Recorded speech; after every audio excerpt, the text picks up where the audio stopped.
Bonjour Julien, je suis le chef de l'Ardoise du marché à Bouleret, un restaurant gastronomique situé juste à côté de Sancerre, et tu viens juste d'être récompensé par une étoile dans le guide de Michelin. Est-ce que tu peux nous expliquer un petit peu comment est ta cuisine? Est-ce que surtout tu m'as préparé aujourd'hui pour aller avec nos vins de Sancerre et de Pouilly-Fumé? Bonjour Catherine, donc, je suis ravi de te recevoir et toi et ton domaine, le domaine Joseph Mello.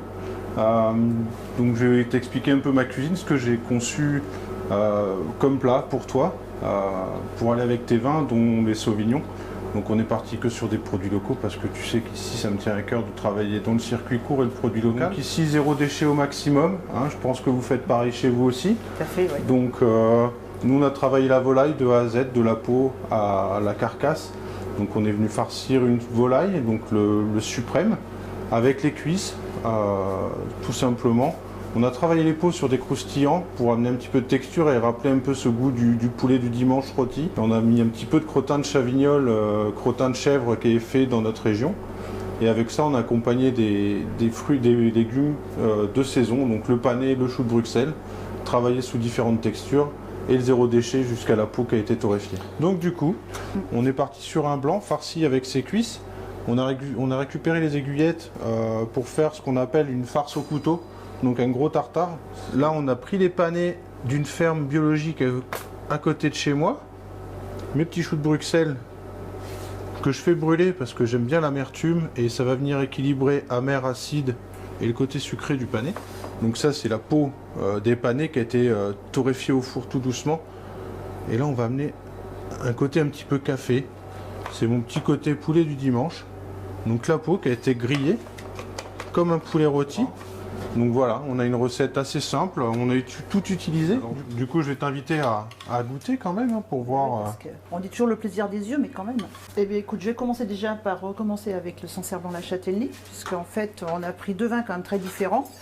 Et l'idée, c'est de voir en fait si les deux vont bien accompagner cette volaille. Alors, souvent, on dit que les vins blancs, les sauvignons vont très bien avec le poisson, mais ça aussi très bien avec la volaille, ouais, avec toutes les viandes blanches. Exactement. Et là, en plus, comme cette petite sauce est à base aussi de crottin, ouais, le fameux crottin de chavignol de chez nous, donc... Qu'est-ce que t'en penses? Bah, écoute, hein, la sauce est quand même assez puissante, ouais, mais elle ne domine pas le vin. Non. Et en bouche, j'ai les deux. Alors là, avec ce que tu viens de m'expliquer, je pense que la grande cuvée des Édevins, en Pouilly-Fumé 2017, va aller à merveille avec les panais, parce qu'en fait il y a un petit côté en fait café noisette, c'est ça, tout et à fait, qu'on va ouais, retrouver tout à fait en fait dans la grande cuvée 2017 des Édevins. D'accord. Cette cuvée en Pouilly-Fumé issue de terroir de silex est vinifiée en barrique, élevée en barrique pendant une douzaine de mois. Et ce sont des barriques de la région, parce que nous aussi on reste dans la région. On a des superbes forêts dans la région. La forêt des Bertranges, la forêt de Saint-Palais, d'Allony. On a des très bons mérandiers, on a des très bons tonneliers. Donc voilà. La boucle est bouclée. On a beaucoup de bois, on a la chance d'être à la campagne. Voilà. Donc on est resté aussi comme toi, on fait très attention à notre bilan carbone, à la proximité aussi des produits que l'on peut trouver pour vinifier nos vins, les élever et tout. Alors c'est très important maintenant, il faut prendre soin de notre nature. Voilà. Nos vignobles sont menés en agriculture raisonnée, validée à haute valeur environnementale. D'accord. Comme toi aussi, on fait très attention à la biodiversité, à tout ce que l'on fait, le travail des sols. Et en cave aussi, on est certifié ISO 14001, donc ça veut dire que tout ce qui rentre dans la cave repart d'un circuit de recyclage après. Depuis l'eau, les bouchons, les capsules, les bouteilles, tout ce qui peut être utilisé et qui est amené à être un déchet après. Ça c'est très bien parce qu'en plus quand on prend soin de la nature, à un moment ou à un autre elle nous la rend. Tu sais, Joseph Mello, c'est une très vieille famille sancerroise, donc il y a des enfants à venir, donc on veut leur préserver la terre, on veut leur préserver leur avenir, donc il faut faire attention.